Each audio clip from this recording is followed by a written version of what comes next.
jetzt deine Stimme ab. Wenn ja, dann tritt für mich ein, so wie ich für dich eingetreten bin. Hampir 79 tahun yang lalu, dunia dikejutkan oleh kematian Adolf Hitler, diktator Jerman yang kontroversial. Dilahirkan pada 20 April tahun 1889 di Braunau am Inn, Austria, tak seorang pun menyangka bahwa bayi itu akan menjadi tokoh sejarah yang begitu berpengaruh.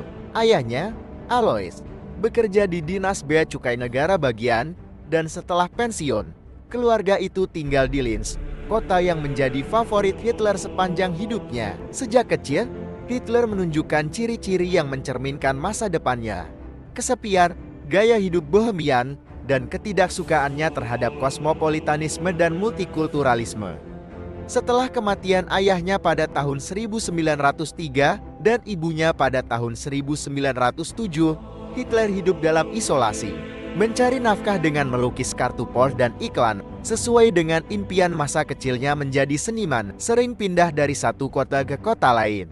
Melamar jadi tentara Jerman saat Perang Dunia Pertama. Pada tahun 1913, Hitler pindah ke Munchen, di mana ia memutuskan untuk mendaftar sebagai tentara Jerman ketika Perang Dunia Pertama meletus. Menurut biografi, meskipun masih menjadi warga negara Austria, ia diterima dalam tentara. Pada Agustus tahun 1914, Hitler berpartisipasi dalam sejumlah pertempuran penting, termasuk pertempuran Somme, di mana ia terluka. Prestasinya di medan perang diakui dengan pemberian salib besi kelas 1 dan lencana luka hitam. Penderitaan dan kekecewaannya akibat kegagalan perang memperkuat rasa patriotisme Jermannya, terutama setelah Jerman menyerah pada tahun 1918. Pemimpin Nazi dan picu Perang Dunia Kedua.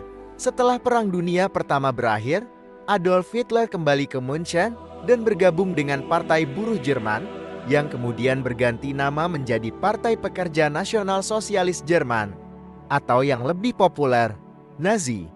Dia cepat mengambil kendali partai dan pada tahun 1921 menjadi ketuanya. Setelah berkuasa, Hitler menerapkan kediktatoran mutlak di Jerman, memusatkan kekuasaan pada dirinya sendiri dan memberi sedikit perhatian pada administrasi detail, mendelegasikan tanggung jawab tersebut kepada bawahannya. Dengan memanfaatkan ketidakpuasan ekonomi dan politik, Hitler berhasil mengambil alih kekuasaan pada tahun 1933. Invasi Jerman ke Polandia pada tahun 1939 memicu pecahnya Perang Dunia Kedua. Meskipun dalam tulisannya Hitler berpendapat untuk menjalin aliansi dengan Inggris, kenyataannya dia berperang melawan Inggris dan bersekutu dengan Uni Soviet. Pada tahun 1941, pasukan Nazi telah menguasai sebagian besar Eropa. Kebijakan antisemitisme Hitler menyebabkan Holocaust yang menelan korban sekitar 6 juta orang Yahudi bersama dengan jutaan korban lainnya. Namun, ketika keadaan perang berbalik menentangnya, Hitler mengakhiri hidupnya dengan bunuh diri di bunker Berlin pada April tahun 1945. Dalam melihat kembali kehidupan Adolf Hitler, kita tidak boleh melupakan dampak yang ditimbulkannya.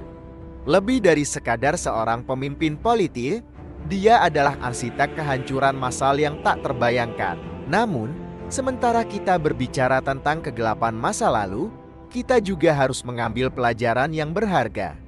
Kita harus bertekad untuk memastikan bahwa intoleransi, fanatisme, dan kebencian tidak pernah lagi mendapat pijakan dalam masyarakat kita.